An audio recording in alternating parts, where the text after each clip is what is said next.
Her blood wrote the history her enemies tried to erase. The Queen had returned home to rule, but found herself trapped in a kingdom of lies. Her enemies wore crowns, her allies turned ghosts, and her fate was already sealed. What began as a reign of glory was about to end in fire and faith. But Mary Stuart was not born to fade quietly. In the blackness of her captivity, a spark of defiance still burned. 1 year later, in May 1568, she escaped Loch Leven with the help of loyal servants who risked their lives for her. She rode through the night once again, the same kind of desperate flight she had made so many times before, as if destiny itself could never stop chasing her. She gathered her supporters and raised her banner against the rebels, but fate had grown tired of her defiance. At the Battle of Langside, her army was crushed.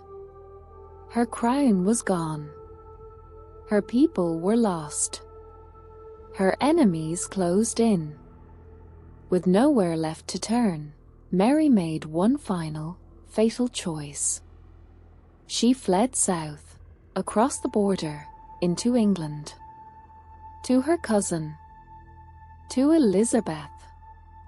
To mercy that would never come. When Mary crossed the border into England in May of 1568, she believed she was stepping into refuge, into the embrace of a cousin, a fellow queen, a woman who would understand the pain of a crown. But what she did not know was that she had ridden not into sanctuary, but into her own tomb. For Elizabeth Tudor, Queen of England, had long watched Mary Stuart from afar with fascination, fear, and envy. They had never met face to face, though they shared the same blood, the same gender, and the same impossible throne. Elizabeth was cautious, pragmatic, the queen of control. Mary was passionate, impulsive, the Queen of Hearts. And history has little mercy for women who lead with their hearts. As Mary's ship landed in the English port of Workington, she sent a letter to Elizabeth, written with trembling hands. She pleaded for protection, for the friendship of a cousin who might help her regain her throne in Scotland. But Elizabeth was not fooled by tears or titles. She saw in Mary not a guest, but a rival, a queen who might one day be the banner of rebellion. For every Catholic in England who saw Elizabeth as a heretic and a usurper, Mary was the rightful sovereign. To shelter her would be to invite conspiracy. To release her would be to risk invasion. So Elizabeth did what politicians do best. She delayed. Mary was escorted, politely but firmly, to Carlisle Castle. The walls were grey and wet, the wind howled through the corridors, and the air smelled of rust and salt. She was not told she was a prisoner, only that her safety required confinement. But safety in England was just another word for captivity. Days turned to weeks, and the letters Mary wrote to Elizabeth remained unanswered. The silks she wore grew dull. The jewels on her fingers felt heavier with each passing hour. Her attendants whispered to her in candlelight that this was only temporary, that her cousin's heart would surely soften. But Mary, even then, could sense the trap closing. Soon, Elizabeth's council demanded answers. Had Mary murdered her husband, Lord Darnley? Was her marriage to Bothwell lawful, or a sin that had damned her throne? A commission was formed, a cold, bureaucratic theatre where Mary's life was to be judged by men she had never met. They called it an inquiry, but it was trial by politics. Mary refused to plead. She would not confess to crimes she had not committed, nor bow before those she considered her inferiors. "I am a queen," as she declared, "e'en born to command, not to be commanded. Her pride was her armor, but it was also her cage. The inquiry dragged on for months, producing no verdict, because the truth was not the goal. Elizabeth wanted only time, and so began a captivity that would last 19 long, hollow years. Mary was moved from castle to castle: Bolton, Tutbury, Sheffield, Wingfield, Chartley, each more confining than the last. Her rooms were grand but airless, her windows barred, her gardens fenced. Every servant who entered her chambers was a spy. Every letter she wrote was intercepted, copied, and read by Elizabeth's secretaries. She was allowed her jewels, her books, her embroidery, small comforts for a queen who was slowly being erased from her own life. Yet she endured with dignity. She wrote poetry, her verses rich with longing and despair. The world was all too narrow for my heart. Now prison walls are wide enough for pain. But captivity could not silence her entirely.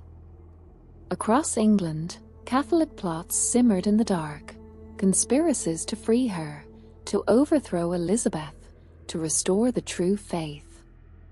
Some of these plots were real, others invented by spies to justify keeping Mary locked away.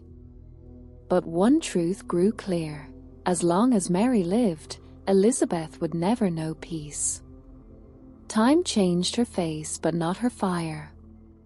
Her hair turned from auburn to silver, her body grew frail, yet her eyes still held the fierce light of a queen.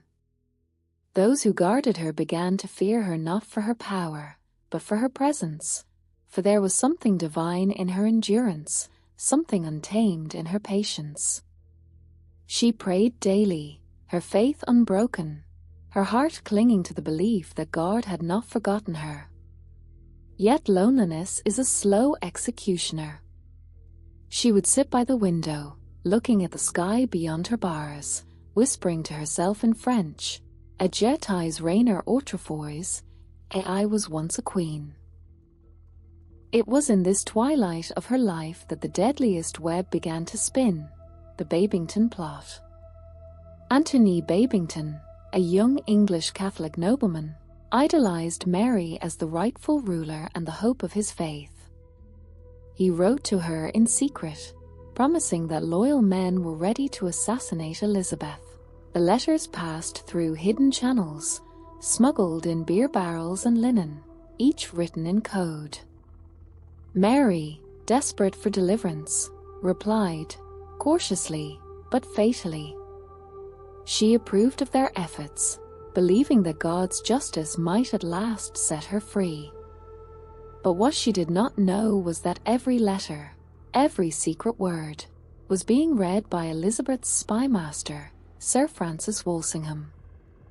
He was the silent architect of paranoia, a man who built his power on secrets. For months, he had allowed the letters to pass, letting Mary condemn herself one line at a time. And when her final reply arrived, endorsing the plan to kill Elizabeth, Walsingham smiled. The trap had closed completely. On August 11, 1586, the door to Mary's chamber burst open once again, just as it had 20 years earlier at Holyrood. Soldiers surrounded her as the warrant was read. She was accused of treason against the Queen of England.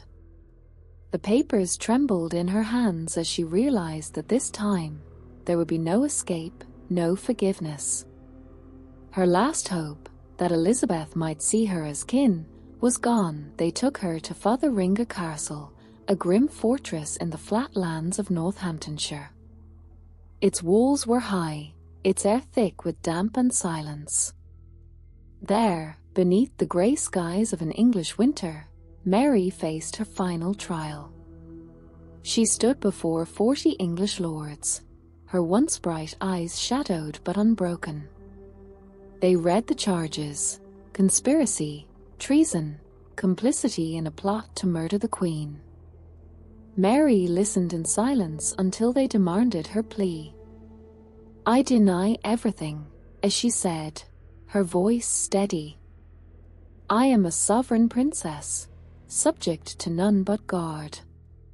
You have no power to judge me." The men shifted uneasily, for there was something terrible in her calm. They condemned her anyway.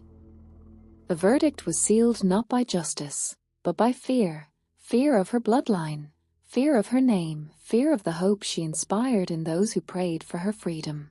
When the news reached Elizabeth, she hesitated. She had avoided Mary's death for nearly 2 decades, for even she knew that to kill a queen was to invite divine wrath. "The blow must not fall from my hand," as she whispered. But her council pressed her. They told her Mary must die, for England's safety, for the throne, for the peace of her own mind. And so Elizabeth, trembling, signed the warrant. When Mary learned of her sentence, she did not weep. She simply crossed herself and whispered, "Ian manus tuars, Damen."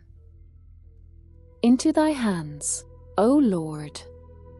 She asked for her rosary, her crucifix, her black velvet gown, the one she had worn so long ago when she first returned to Scotland, when mourning and majesty had become her second skin. The morning of February 8, 1587, broke cold and breathless over Fotheringhay Castle. The frost clung to the windows like a thin veil of death, and the silence that filled the corridors was not the silence of sleep, it was the silence of expectation. The servants whispered prayers behind closed doors, the guards stood rigid and pale, and in the great hall below, a scaffold had been built overnight. It was draped in black cloth, its platform sanded smooth, and upon it stood the symbol of England's justice, a block of oak, darkened by oil and fear. 2 executioners waited beside it, their axes gleaming faintly in the grey light. Upstairs, in her chamber, Mary Stuart, Queen of Scots, awoke before dawn. She had slept only in fragments, her dreams haunted by the faces of the dead, her murdered husbands, her lost child, her broken crown. But when she opened her eyes, there was no fear. There was only clarity, as if the long years of captivity had been but a prelude to this single, luminous morning. "It is time," she whispered to her women. "Time to make an end of all my sorrows." She dressed slowly, with the care of a queen preparing not for execution, but for coronation. Over her linen gown she wore a robe of dark velvet, trimmed with fur. Her attendants begged her to wear black, the color of mourning, but Mary refused. "No," as she said softly. "This day, I die for my faith. I shall wear the color of my martyrdom." Beneath her gown, she wore crimson, the deep, burning red of blood and sacrifice. As she looked into the mirror one last time, she smiled faintly. The reflection that gazed back at her was no longer that of the young queen who had danced through the halls of Holyrood or sailed across stormy seas to France. It was the face of a woman who had lost everything, yet somehow gained peace. "They may take my life," as she murmured, "but they cannot take my soul." At 8 o'clock, there was a knock at her door. Sir Amias Powlett, her stern guardian, entered, his eyes wet despite his iron demeanor. "Madam," he said, bowing low, "the time has come." Mary nodded. "Lead on." "I'm ready." The procession that followed was slow, solemn, and heavy with sorrow. Mary walked steadily between 2 guards, a crucifix clutched in her hands. Her ladies, Jane Kennedy and Elizabeth Curll, followed close behind, their faces streaked with tears. Down the cold, narrow stairs they went, into the echoing hall below.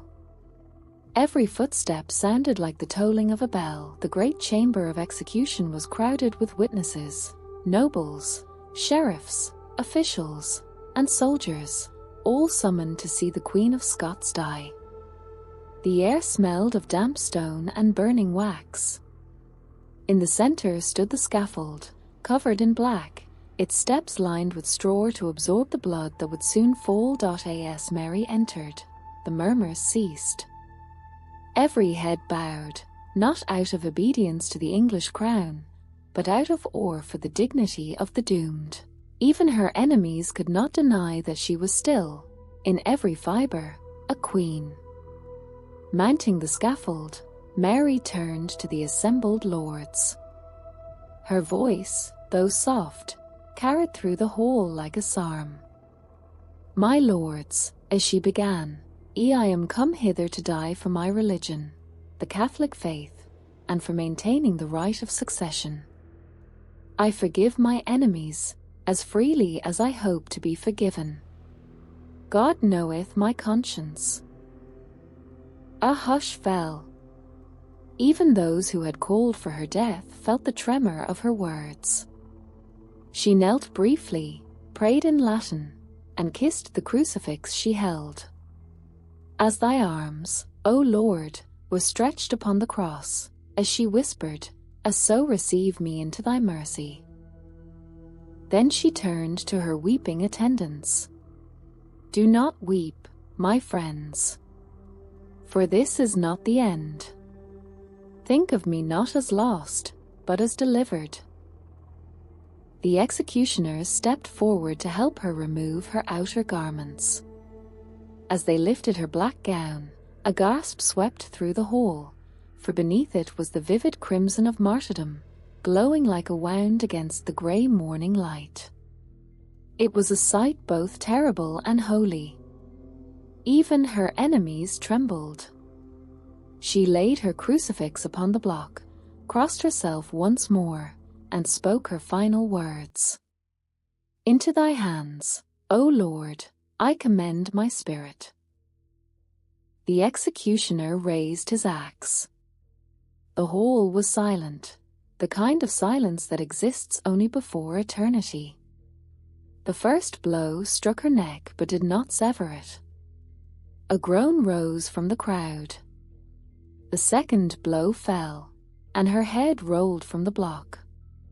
The executioner lifted it high by the hair and cried, "A God save Queen Elizabeth!" But when he did, the head slipped from his grasp, for Mary had worn a wig. Her hair, once auburn, had turned white as snow. The head fell to the floor, and in that single, ghastly moment, even the executioner recoiled in horror. The silence that followed was not triumph, it was shame. Her little dog, hidden beneath her gown, crept out and lay beside the body, whimpering softly, refusing to leave until it was forced away. Even the guards looked away, unable to bear the sight. Her body was taken away and embalmed, sealed in a lead coffin, and buried first at Peterborough Cathedral. But years later, her son, James VI of Scotland, who had become James I of England, would have her remains moved to Westminster Abbey, where she lies even now, across the aisle from the tomb of the cousin who condemned her. Elizabeth and Mary, two queens, two rivals, two mirrors of fate, forever bound in death as they had been in life. Yet death did not silence Mary's voice. In the years that followed, her name became legend, whispered in prayer, painted in sorrow, sung in the dark corners of Europe where exiled Catholics dreamed of a lost queen. To her enemies, she was a traitor. To her followers, she was a martyr. But to history, she became something more elusive, the symbol of a woman crushed by the machinery of power, yet who faced that power with grace. Elizabeth would live for 16 more years, haunted by what she had done. In her later days, she grew fearful of mirrors and shadows, unable to sleep, her court whispering that she saw Mary's ghost at the foot of her bed, clothed in red, her crucifix shining like fire. "She comes for me," Elizabeth once murmured, her voice trembling. The Queen of Scots comes for me, but perhaps, in some divine irony, they were never meant to be enemies at all, only reflections of the same tragedy. Both women had been crowned too young, surrounded by men who used their crowns as weapons. Both had sacrificed love for power, and both had paid for it with loneliness. If one was the flame, the other was the shadow, and somewhere, beyond the reach of earthly thrones, perhaps they did meet at last, not as rivals, but as sisters in sorrow. Centuries have passed, yet the legend of Mary Stuart endures. Her story has been retold in paintings, in poems, in films, in whispers through candlelight. But no artist, no historian, has ever captured her completely, for she is not just a woman of history, but of myth. She was a queen who ruled kingdoms and lost them, a prisoner who carried her crown to the block, a sinner who died like a saint. Her life was a tragedy written by fate and finished by her own hand. Yet in the silence that followed her execution, her final words seemed to echo forever, a whisper that crossed generations, across nations, across time itself. In life, I was a queen. In death, I am free. The great paradox of Mary's story is not that she lost, but that she became immortal through her loss. Her blood stained the scaffold, but her spirit escaped it. Her enemies buried her, yet it was her descendants who would sit upon the English throne. The Tudor line ended with Elizabeth, the Stuart line began with Mary's son. And thus, the crown she died for became, in the end, her vindication. History may be written by the victors, but legends are written by the hearts they break.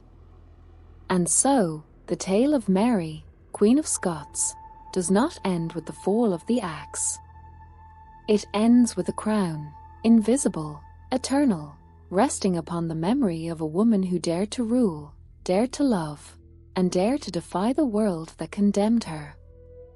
Her story is not a tale of defeat, but of endurance, the echo of a queen whose shadow still walks through history's corridors, wrapped in red, whispering prayers to the wind. "Crown the crown may fall from the head," as she once wrote, but not from the soul.